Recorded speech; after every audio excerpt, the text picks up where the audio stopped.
നമ്മളെവിടെയെങ്കിലും loan എടുക്കുകയും ചെയ്തിട്ടുണ്ടെങ്കിൽ ഇക്വലൻ്റായിട്ട് monthly instalment നമ്മൾ കൊടുക്കും, EMI. അപ്പോഴേ നമ്മൾ എടുത്ത ലോണിൻ്റെ ആനുപാതികമായിട്ടുള്ള ഡിവിഡൻഡ് ഡിവൈഡ് ചെയ്തിട്ടുള്ള ഷെയറാണ് നമ്മൾ പലിശ സഹിതം അടക്കണം. ബൈബിൾ പറയണത് നമുക്ക് ലഭിക്കാനിരിക്കുന്ന മഹത്വത്തെക്കുറിച്ച് ഓർക്കുമ്പോൾ നമ്മളിപ്പോൾ അടച്ചുകൊണ്ടിരിക്കുന്ന EMI വളരെ ചുരുക്കമാണ്. എന്നുവെച്ചാൽ അതിൻ്റെ അർത്ഥം എന്താണെന്നറിയാമോ? നമ്മൾ എന്തെങ്കിലും കഷ്ടനഷ്ടങ്ങൾ അനുഭവിക്കുന്നുണ്ടെങ്കിൽ ഈ ഒരു വചനത്തിൻ്റെ തന്നെ ഒരു പ്രോസസ്സിങ്ങിൽ നമുക്ക് മനസ്സിലാകേണ്ടത്, ഭൂമിയിൽ ഉണ്ടാകുന്ന കഷ്ടനഷ്ടങ്ങൾ സെൻപോള് നമുക്ക് ലഭിക്കാതിരിക്കുന്ന മഹത്വത്തോട് തുലനം ചെയ്യാൻ വേണ്ടിയാണ് കിട്ടിയിരിക്കുന്ന വെളിപ്പാട്.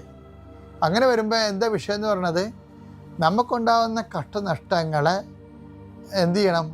നമ്മളതൊരു ഷെയറായിട്ട് നമ്മൾ നമ്മുടെ ഷെയറായിട്ട് അടയ്ക്കുക. കർത്താവിൻ്റെ കഷ്ടനഷ്ടങ്ങളോട് ചേർത്ത് വെച്ചുകൊണ്ട് അടച്ചാലേ പറ്റത്തുള്ളൂ. കാര്യം കഷ്ടനഷ്ടങ്ങളെ കൃപയാക്കി മാറ്റിയത് ഈശോയല്ലേ. ഇപ്പോൾ ഈശോയുടെ സീല് അടിച്ചിട്ടാണ് നമ്മൾ എക്സ്പോർട്ട് ക്വാളിറ്റി. ഇപ്പം നമ്മുടെ ഈ ആലപ്പുഴയൊക്കെ കുറേ അധികം കയർ ഫാക്ടറികളില്ലേ. അപ്പോൾ ആ കയർ ഫാക്ടറികളൊക്കെ ഈ കയറൊക്കെ ഉൽപ്പാദിപ്പിക്കുന്നത് വീടുകളിലൊക്കെയാണേ. തറയൊക്കെ കെട്ടി ആൾക്കാർ 2-3 ആൾക്കാരൊക്കെ ഇരുന്നുകൊണ്ട് ചെയ്യണതാണ്.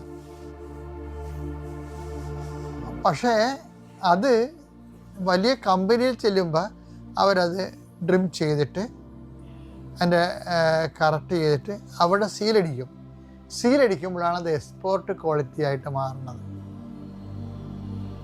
നമ്മുടെ സഹനങ്ങൾക്കും അതുപോലെ സീലിംഗ് ഉണ്ട്. എന്താണ്? നമ്മുടെ സഹനങ്ങളെ ലഭിക്കാതിരിക്കുന്ന മഹത്വത്തോട് തുലനം ചെയ്തുകൊണ്ട് ക്രിസ്തുവിൻ്റെ നാമത്തിൽ സീലടിക്കണം. കാരണം ക്രിസ്തുവിൻ്റെ സീലടിച്ചാൽ മാത്രമേ ഇത് മുകളിൽ മഹത്വമായിട്ട് കൺവേർട്ടാകത്തുള്ളൂ. അപ്പോൾ അതിന് എക്സ്പോർട്ട് എന്ന് പറഞ്ഞാൽ അതാണ്. അല്ല വെറുതെ ആരെങ്കിലും വഴി കിടന്ന് സഹിച്ചുകൊണ്ട് കാര്യമില്ല. മറിച്ച് ഒരു വിശ്വാസം സംബന്ധിച്ചിടത്തോളം ഇപ്പം ചിലരൊക്കെ എന്ന് വാസ്തവത്തിൽ ഇത്തിരി സഹനം കൂടുതൽ വാങ്ങിക്കും.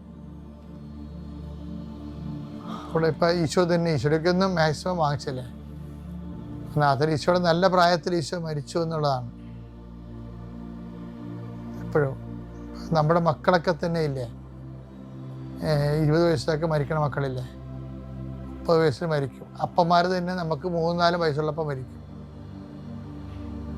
ചിലപ്പോൾ 10 വയസ്സുള്ളപ്പോൾ മരിക്കും. എൻ്റെ അപ്പൻ എനിക്ക് 15 വയസ്സുള്ളപ്പോൾ മരിച്ചത്.